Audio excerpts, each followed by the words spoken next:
कल एक इंक्वायरी आया था हम लोग के पास उत्तराखंड से। तो उत्तराखंड में इनको काम करना है स्क्रैप का। तो असल में स्क्रैप में क्या होता है, जो स्क्रैप पे काम करते हैं ना, वो समझ नहीं पाते हैं कि वो किस तरीके का काम उनको करना है। वो बोलते हैं सारा चीज़ करेंगे, दुनिया का सब चीज़ करेंगे। अरे भैया, आपके पास एक दुकान है, लाख 2 लाख 3 लाख का पूँजी है, उसमें आप सारा दुनिया का स्क्रैप कैसे काम कर लोगे? ऐसे धंधा नहीं होता है। आपको पहले एक फील्ड में जाना पड़ेगा, चुनना पड़ेगा। ठीक है, मैं मेटल से रिलेटेड स्क्रैप में काम करूँगा, मैं सिल्वर खरीदूँगा, मैं टीन खरीदूँगा, मैं एल्युमिनियम खरीदूँगा, मैं आयरन खरीदूँगा। ऐसे सेगमेंट में बनाना है। आप कागज़ इंडस्ट्री में जा रहे हैं तो कार्टून खरीदिए, न्यूज़पेपर खरीदिए, वेस्ट पेपर खरीदिए, ऐसे। प्लास्टिक इंडस्ट्री में जा रहे हैं तो प्लास्टिक रिलेटेड आइटम खरीदिए। ऐसे अगर आप मान लीजिए पर्टिकुलर कोई स्पेसिफिक नहीं बनाएँ और ऐसे ही आँख बंद करके काम करते रहेंगे तो लेबर की तरह खटते ही रह जाएँगे, आपका काम नहीं होगा। और फिर मान लीजिए आपने खरीद लिया, बेचते समय आपको बायर नहीं मिलता है। जब बेचने जाते हैं मार्केट में तो रेट नहीं मिलता है। इसलिए 1-2 चीज़ पे कमांड बना के स्क्रैप में काम कीजिएगा, ठीक रहेगा। ये जो पॉलिसी है हर एक चीज़ खरीद के बैठ जाना, ये गलत है, इससे काम नहीं होता है।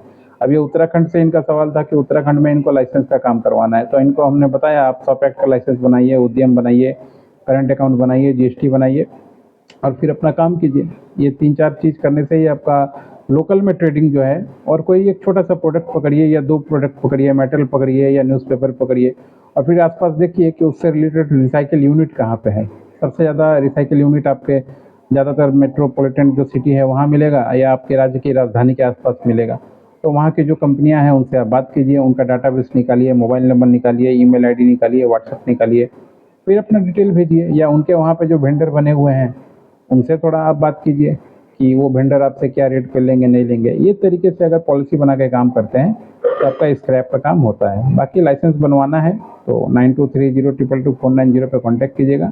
आपका कार कटिंग का लाइसेंस, आरबीएसएफ जिसको बोलते हैं, आपका नॉर्मल स्क्रैपिंग लाइसेंस, टायर वाला लाइसेंस, फिर से जितने भी तरह का वुड रिलेटेड, आपका कार्टून रिलेटेड, जितना भी इंडस्ट्री से रिलेटेड मैटर है, सभी हम लोग सब पे ही हम लोग कंसल्टेंसी करते हैं और लाइसेंस बनाते हैं।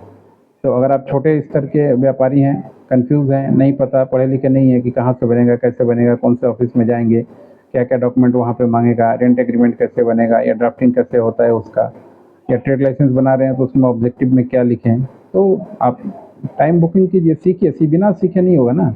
आप सोचे कि घर बैठे ही सारा कुछ हो जाएगा, नहीं हो जाएगा, सीखना पड़ेगा। फिर ऐसे भी अगर गवर्नमेंट ऑफिस आप जाते हैं, वहाँ जानकारी के लिए ही जाते हैं, 500-1000 तो आपका ऐसे ही खर्चा हो जाएगा।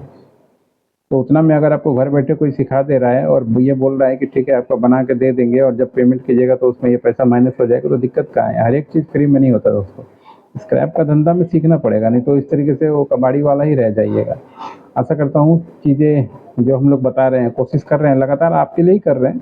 हमारा तो फ़ायदा है ही, हम अपना फ़ायदा है जो आप हमारा फ़ायदा है बोल के हम बता रहे हैं। आपका फ़ायदा अगर दिख रहा है कि नहीं आपको फ़ायदा है बात करके, काम करके, लाइसेंस बना के, तो आप कीजिएगा। आपको लगता है नुकसान है तो अपने आप बैठे